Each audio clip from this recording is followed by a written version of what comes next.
going.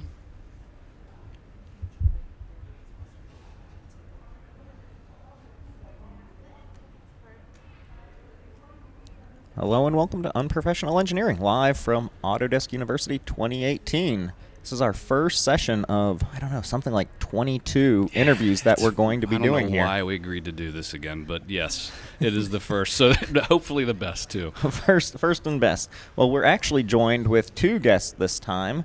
We have Mr. Neil Cross. Greetings. Well done. As well as Steve Hooper, the now, VP and GM of Fusion 360? Yeah, yep, something like that. Something like that? Yeah. Sounds good enough. All right, so we're going to just bounce back and forth between the two of you, asking some questions, see how AU is going to go for you, and just talk a little bit about what you do. But before we do, we want to, get to know each other a little bit. But more importantly, we're going to play a game called Know Your CEO. And so how Know Your CEO works is we're going to give you a quote, and you're going to answer if you think that it came from Mr. Andrew Anagnost or another person that we'll give you the name to. Luke, do you want to start out with the first category? Yes, I'll start with the first category. So this is going to be, is this Andrew or is this Neil deGrasse Tyson? First question. Very unusual. Apollo in 1996, shuttle 1969, shuttle in 1981, nothing in 2011. Our space program would look awesome if anyone living backward through time. Is that Neil deGrasse Tyson or Andrew? Oh, I'm going to go with Neil deGrasse. Andrew. Are we point scoring here? Yeah, it's a competition. It is. It's a competition. That was in fact Neil deGrasse Tyson. Oh, yes. Right. So, but I can say the same answer as Steve. Oh, sure. Yeah. Well, now it's not going to do that. It's already in the league. That doesn't help you now. Okay, another one. Heads up. Remember when Skylab came down? It littered Australia with debris, probably took out a couple of dangerous animals. Since most of the Earth is covered by water, I wouldn't lose any sleep over this unless you happen to be a fish. Is this Andrew or Neil deGrasse Tyson? I'm going to have to go Neil deGrasse. That sounds, I'm going to go Neil deGrasse. It's spacey. I'm going to go with Andrew on that one. I feel like Neil deGrasse Ding, would have ding, ding, used a lot ding. more. Andrew. Oh, wow. The wordage would have been a lot more He's rather scientific. carefree about our oceans. Right? he is Andrew. He is What the hell? He is carefree about our oceans. Okay, I think this next one. I think of space not in the final frontier, but in the next frontier. Oh, man. Is this still Neil versus Andrew? Yep. Repeat the question. I think of space not as the final frontier, but as the next frontier. It's deep. Very deep. Neil. Neil. Okay, you're both right. Last one. This is the last Neil deGrasse Tyson or Andrew. Who's keeping score? We're tied. You're tied right I'm now. keeping score. I got my competition. I'm going to trust you on the score sheet. We're all friends here. Last one. I deleted my Facebook account 3 years ago. Wasn't hard at all. Andrew. Andrew. Very good, Andrew. Yeah. All right. You should have done rock, paper, scissors. Yeah. Next round. Andrew Anagnost or Mr. Rogers. Do you know who Mr. Rogers is? Because you were brought up in Britain. Apparently, Okay. We're going to skip Mr. Rogers. We're going to skip If you don't Mr. know him, Rogers. it's not fair. Okay, the next famous person. Andrew Anagnost or Bob Ross?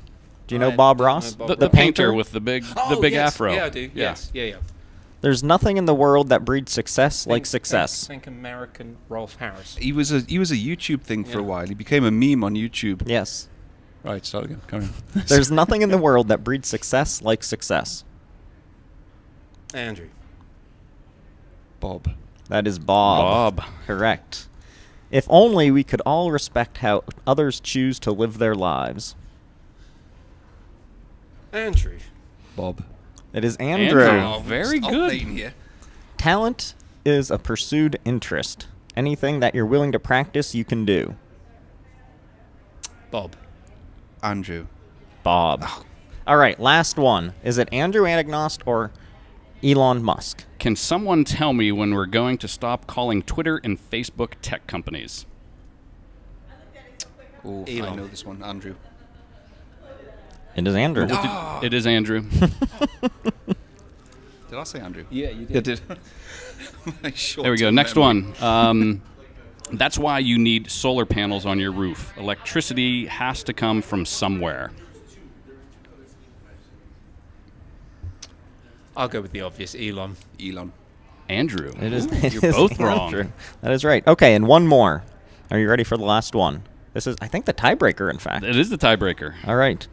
Growing a business is as much about innovation, drive, and determination as the people behind it. Growing a business is as much about the innovation, drive, and determination of the people behind it as the product they sell. Andrew or Elon? Elon. Andrew. It is, in fact, Elon. Ah, that's Well, I had tough. to be gracious and allow our guest. That was very considerate to of win, you. Yeah.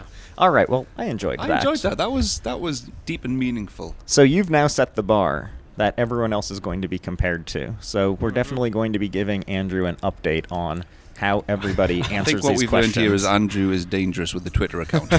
These all actually came from his Twitter account only. We basically trolled it the other day and picked out a whole bunch of good Yeah, ones I'm over the last following 2 his years. Twitter account, and I think I've recognized some of those quotes from it. All right, well, let's move on with the actual discussions that we're going to be having here. sounds Do you want good. to kick this off? Yeah.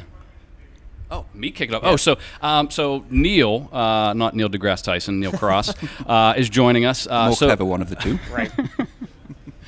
So Neil, give us your 2-minute shtick, who you are, what you do, and why you're here at Autodesk University.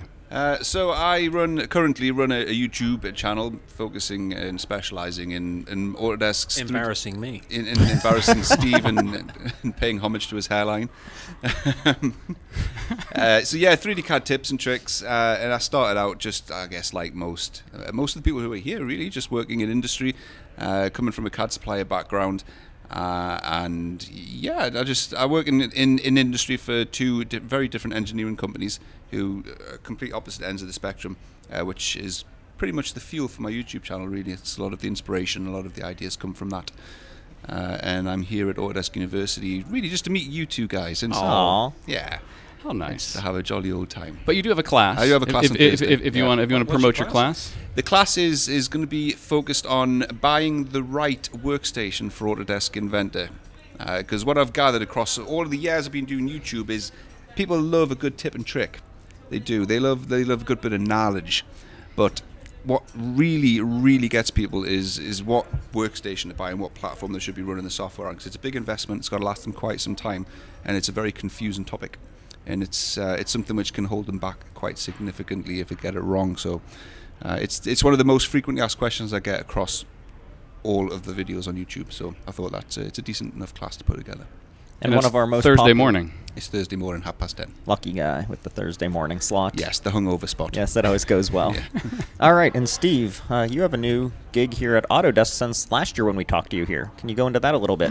Yeah, that's right. So I'm focused on Fusion, Fusion product development, and the business as a whole.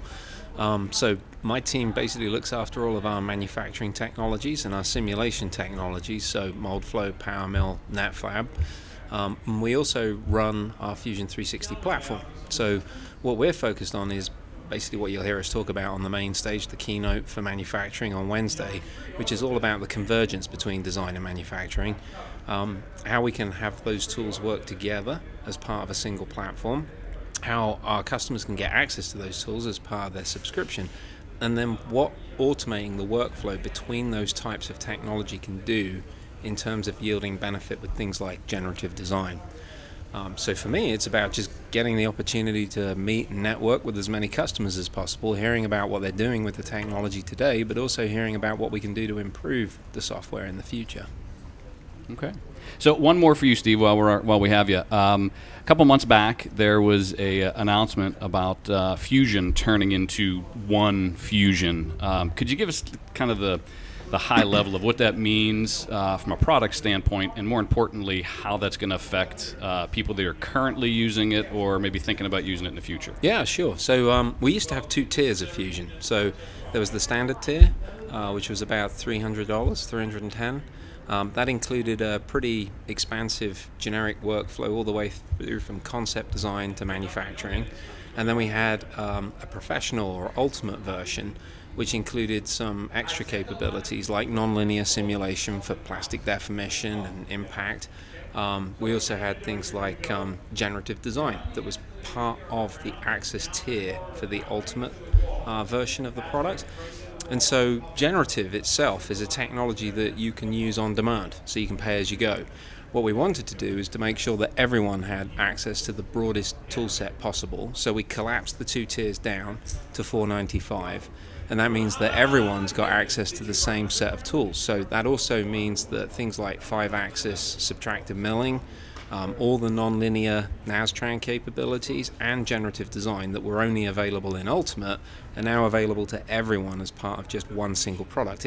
It removes some complication, makes it easier for people to understand what it is that they're getting. There's just one tier of the product now. It is just Fusion 360.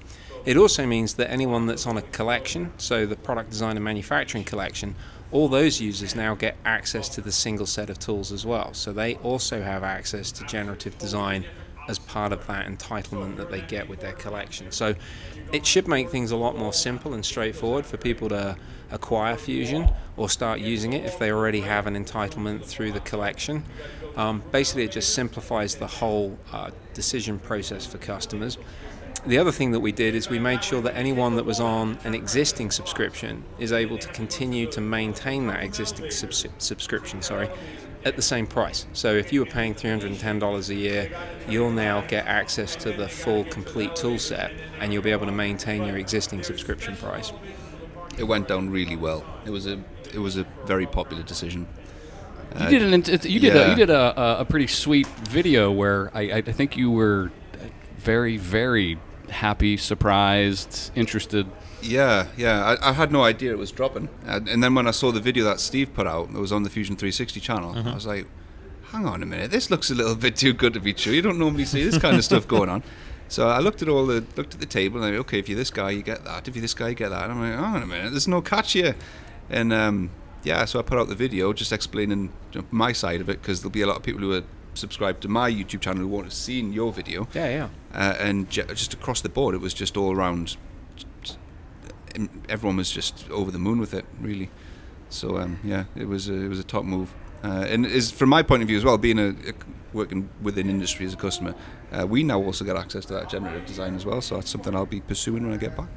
Speaking of your YouTube channel, TFI CAD tips. Correct. Mostly focused on Autodesk Inventor, but you get a little bit of Fusion and just general CAD information on there as well. Yeah. I did try and move across to Fusion and sort of side pedal that alongside the Inventor. The core of my audience are Inventor users, but Fusion has, I think, a wider reach in terms of people who are on YouTube. Not many people are searching for the thing they do for work on YouTube. It's just one of those things that you'll be lucky to catch those guys. They're not at work searching for YouTube videos. Whereas Fusion, the type of market that's aimed at, which is the people at school, the youngsters, people who are working from home, that's the kind of thing that they'll look for. They may not go to a CAD supplier to look for a bit of help for something like Fusion 360. They might look for that sort of ad hoc bit of knowledge on YouTube. So there is a market there to sort of put that material into. So it's something which I've been meaning to do more of. Well, I mean, one of the things we're trying to do is create better workflows between Inventor and Fusion. So, for instance, the generative design stuff, we're trying to make sure that you can take an Inventor assembly through with any CAD, bring it into Fusion, do some generative work, and then take it back into Inventor. And then if you change the generative design inside of Fusion, it updates in Inventor. So I think one of the things we were pretty conscious of is having it in the collection. We wanted to make sure there was a nice associative workflow, not just including it in the box, but making sure that it had a meaningful role to play in the collection. So, hopefully as we start to make generative more applicable for general types of manufacturing with things like structural steel work and 2.5-axis machining, maybe it'll become a bit more popular amongst the professional crowd as well. Yeah. The companies that I'm not sure if it's typical of the typical Inventor user, but they started off with just Inventor seats and then kind of automatically migrated up to a design suite back in the day, and then they kind of just inherited Fusion, but Inventor's kind of embedded in there. And it's difficult to kind of place that use, but now that generative design comes into the picture, I think that's something I might pursue when I get back. Because everyone's a winner with it. Even people that didn't use it in the first place win.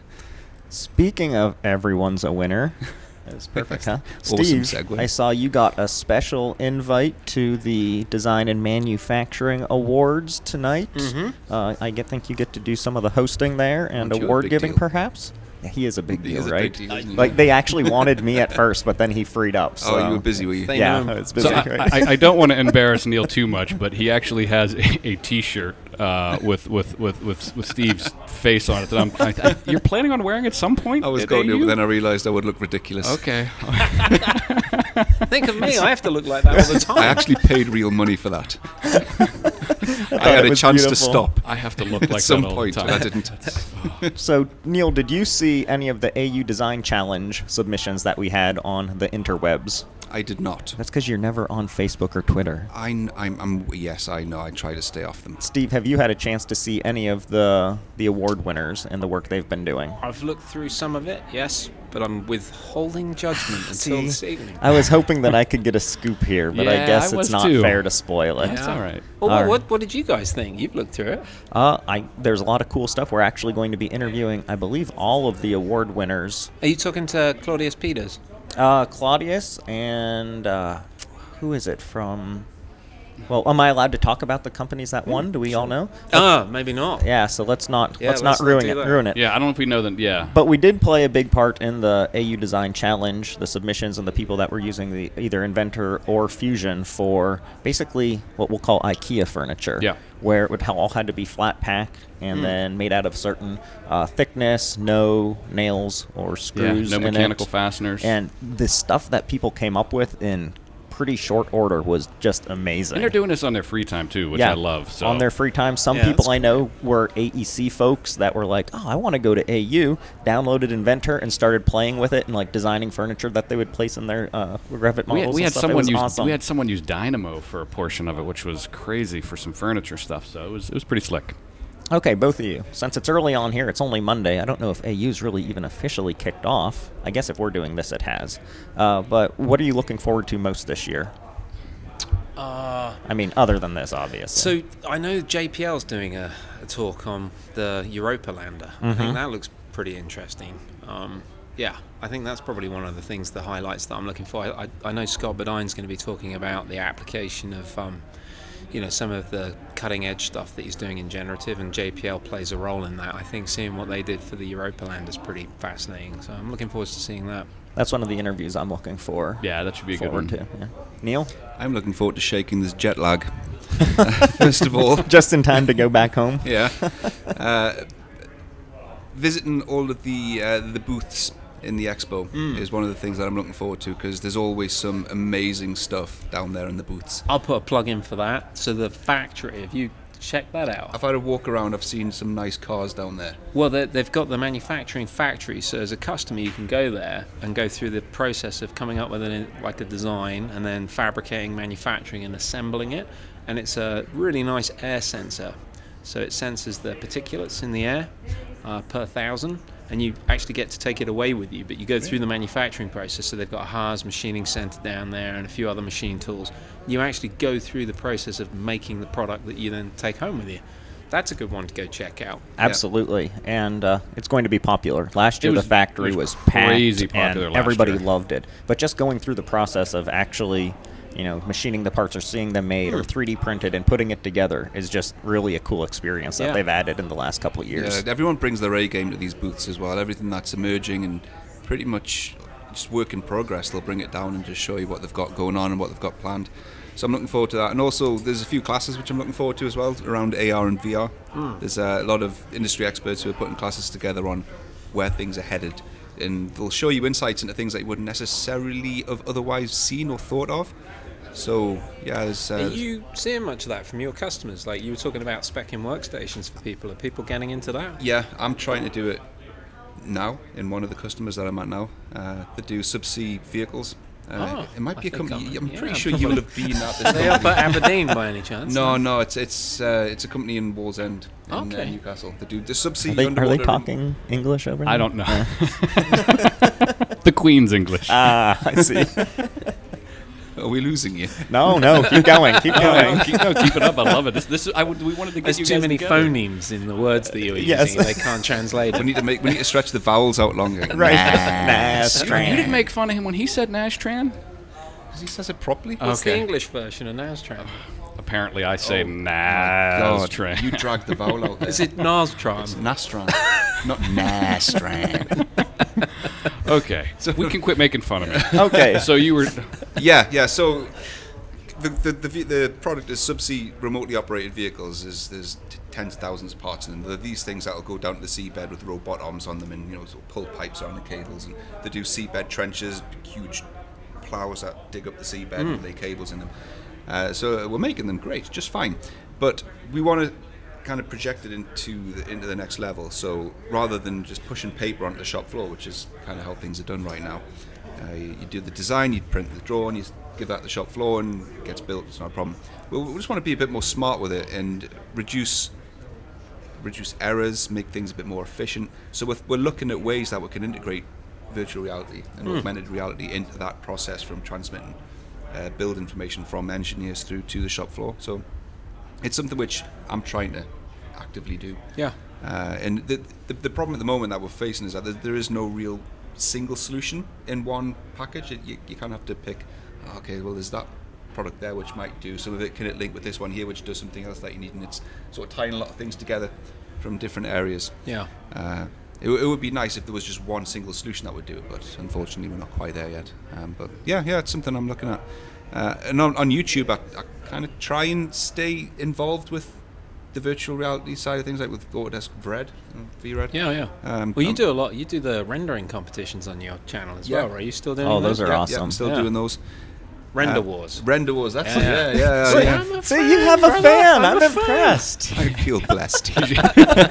You are one of the 800 viewers that saw the last one. It doesn't get a big uptake. Oh, I love those too. Huh. Yeah, I enjoy good render. Yeah. It's something that I'm quite enjoying. Autodesk VRED's an amazing bit of kit. Absolutely mind blowing. You get a car model, you put your textures on it, and you stick your VR headset on, and then you just stood in front of this car. Take away the car, put in any product, whether it be a substation, whether it be anything, and you just stood there looking at it, going, "Huh, we're here now, are we? Right, okay, this is actually happening." I think the team's done some collaboration work as well, so you can have two people in the same Yeah. VR environment, right? Yeah. I've been meaning to hook up with Pascal. Yeah. To get a collaboration session set up where you have two people on different sides of the world looking at the same product, walking around it, talking to each other. It's mental what they're doing at the moment. Just to be involved with that and showing it, it's mental. Does VR make anyone else here nauseous? I get nauseous. I put those glasses on and I can like walk around for like a minute and a half, and I'm like, I'm good. Like, start getting dizzy, no good. like vertigo kicking in. Yeah. Weak. Must be an American thing. No, I don't do a know. lot of VR sim racing. Speaking of weak, ask that question between Which one? me and Neil. Oh, okay. So I where's have a this going? question for you, Right. because you are pretty much a Inventor CAD master, and Luke's, pretty okay at Inventor. If you two had an Inventor face-off, Deathmatch. which one would win? Me and Steve. No, you and Luke. No. Maybe Now, Steve too. I think that could be a new AU thing, not a design slam, an Inventor deathmatch. an How Inventor many of you guys deathmatch. ever see Steve use Inventor or any CAD package? I can't say I have. He was the master. It's not true. His product demonstrations are of legend. Of legend. Oh, they are spoken in whispers in the darkest corners of the globe. It's because no one's ever seen one. Okay, fair enough. The first time I ever saw Steve was, maybe not saw you, but the first time I ever saw him work was in Salzburg, 2004, the tech camp in Salzburg. And he did an AutoCAD mechanical demonstration. AutoCAD mechanical is the most absolute. It's a bone. blistering piece of software. I highly recommend it to all our customers. Well said. I mean, it does a job, but it's visually not very exciting. And he just makes it sing. He's just like, and this is 2004. Bear in mind, laptops were like, our phones now are faster than laptops back then. And it's just click, click, click, click, click, and the software's just doing whatever he says. Just fluid and amazing. It was inspiring. But this deathmatch Getting is between emotional you and thinking I. about Let's it. let's Right, get okay. back to Leaves the me point. out of it. Right. Steve and I are, I think, closer in skill level on Inventor. Maybe you two are more It's a bit well of an matched. insult to Steven. From what I'm told, I don't know. So what do you think? What was the question? Would you beat Luke? In an Inventor face-off? Yeah. Damn straight I would. How badly? You think so? Beat this cat. Oh, He is a tech marketing expert. we might have to do something here, What like you You should think? offline. arrange it. I think And why so. offline? Let's Bring bring it it online. I mean, we have the design slam. The stage is all set up. I feel like you guys could like weasel your way up there and like, resolve this. Okay. I saw your little chess thing you did the other day. Yeah. It kind of got me going. What did you do? I didn't do anything. All but right, I thought no. Okay. So you're all talk, is what you're saying. Well, To be fair, Luke and I used to do this where I would model bark and things no in bite. Fusion and he would model things in Inventor, and then we would have to have people vote to see which one was nicer. Yeah. So I won a lot. Well, It's fine. sometimes. Yeah. Okay, we have to start wrapping things up here, Oh, but don't do that. we can keep talking Okay, afterwards. It's please okay. do. All right. Steve, a question for you. When we're here next year, sitting here having another great interview, what are going to be some of the biggest changes that we're talking about? What do you think? You know, one of the things that we're starting to work on now is like the generative design stuff that we're doing. Largely, it's been focused on things like additive, 3 and 5 axis subtractive.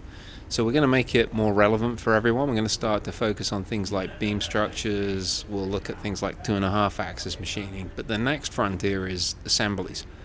Start doing generative assemblies. Okay. That will be an interesting thing to talk about. Okay. Absolutely. So I have 2 questions, Oh. one for each. So, All right. And these are advice questions. so Neil, Yes. given all of your hullabaloo on YouTube and all your YouTube money you rake in each and every month, let's say you had a follower, someone that's interested in doing that. Is this something that should be a hobby, or should someone really try to do this? Because you see all these people making careers on YouTube as social influencers. It's usually kind of entertainment and different, but keep it a hobby. What do you think? It's a polarizing field. The area that I'm in, it's difficult to do that because your catchment area, your target market, is a limited group of people. If I only do Inventor videos, my target market is however many people are using Inventor. That's it. That's my reach. Whereas a vlogger, a gamer, someone doing makeup tips and tricks, their potential market is the world. It's the globe. It's endless. So it's difficult to get started in this area. What's the growth been like though now? So Very slow. I would have imagined that with the younger people sort of coming into the workforce, there'd be a higher uptake. Yeah, that's why I've been thinking about doing more Fusion 360 things. I think I've almost, it feels like saturated the Inventor market. It feels like everyone who's using You can only Inventor. do the same tip so many different Right. ways. Yeah, and you'd think after nearly 5 years of doing it now, YouTube must have at least pushed a video out to pretty much everyone that's using Inventor and looking up on YouTube by now. So I've been thinking about moving across to Fusion. Because as well, if you're fighting with YouTube it's quite well publicized now within the YouTube space that their algorithm's really difficult to fight with. You've got to, if there's anything that you're doing wrong that the algorithm doesn't quite like you're not uploading on a regular basis, maybe there's some keywords in your description of the video which maybe is slightly controversial, but it even doesn't mean to be, then YouTube can kind of bury your video and not recommend it and push it out, and it's really difficult to get started. And in this day and age, everybody wants to be a YouTuber. Not necessarily an Inventor YouTuber, but just everyone seems to think it's an easy life. I'll make videos for a living. Yeah, it'll be great. Yeah, it's not. It's not. Okay. Yeah, I remember in AU 2016, so 2 years ago to the day, I think I just tipped 10,000 subscribers. And I'm now at 35,000, which is not that big for YouTube standards, but in this space, It's pretty big. Oh, It's pretty big. you're like royalty and like the Inventor. Oh, shucks. That's good. I would suggest that you start podcasting. I mean, we make so much money on ours that we just It's work the at Autodesk sponsorships as a just roll hobby. in. So, yeah. And then final question for you, Steve, and this is if you had one piece of advice for a 36 to 40-year-old hardworking, funny, technically skilled professional such as the three of us, what would that piece of advice be? Be incredibly polite to whichever vice presidents you're interviewing, and aspire to work in their organization at some point. Okay. That is sound advice. That really is. That is very sound advice. Thank No, you. I honestly, I think you guys do a really nice job at this. I think, keep plugging away at this stuff is awesome. I love watching you guys, especially when you're interviewing, all the folks in the organization and customers and stuff. It does add a bit of a personal touch to events like this, and I think all too often, you can let something like this get too kind of glitzy, focus on what's on the main stage and stuff. I think you guys add a real personal touch to it. I think that's great. Got a great Thanks. chemistry, these two. Yeah, really good. Oh, shucks. And having worked with you guys, I know how much people kind of value the unprofessional engineering and just a fresh look at what's going on without it being a plug for Autodesk or anything. I think it's really good. I think you're doing exactly the right thing. Right. In the name, unprofessional engineering is a good smokescreen for the fact that you don't know what you're talking about as well. It's We can genius. just always point back to hiding that. in plain sight. Exactly. Why are you doing that? Alrighty. All right. Well, thank you both for joining us. I think this was a good kickoff to our Autodesk University 2018 interview experience. Yeah, this was great. Everybody listening or watching will be coming live another 20-ish times over the Yeah. next 3 days. So we will- And you're going to announce when this deathmatch is going to be. Yes. most I'm looking forward importantly, to that. We Yeah. need, we need to, Yes. we really do need to We pull will this put that off on the now. schedule. All right. Thanks I a lot. want to hear the Mortal Kombat finish him. that is genius. I feel like Neil's going to actually add that in there, and you're not. Guarantee. So. Oh, that will be so good. Alrighty, guys. Thank All you right. very much Thanks for a being here. lot. Appreciate Cheers. it. All right, cheers, guys.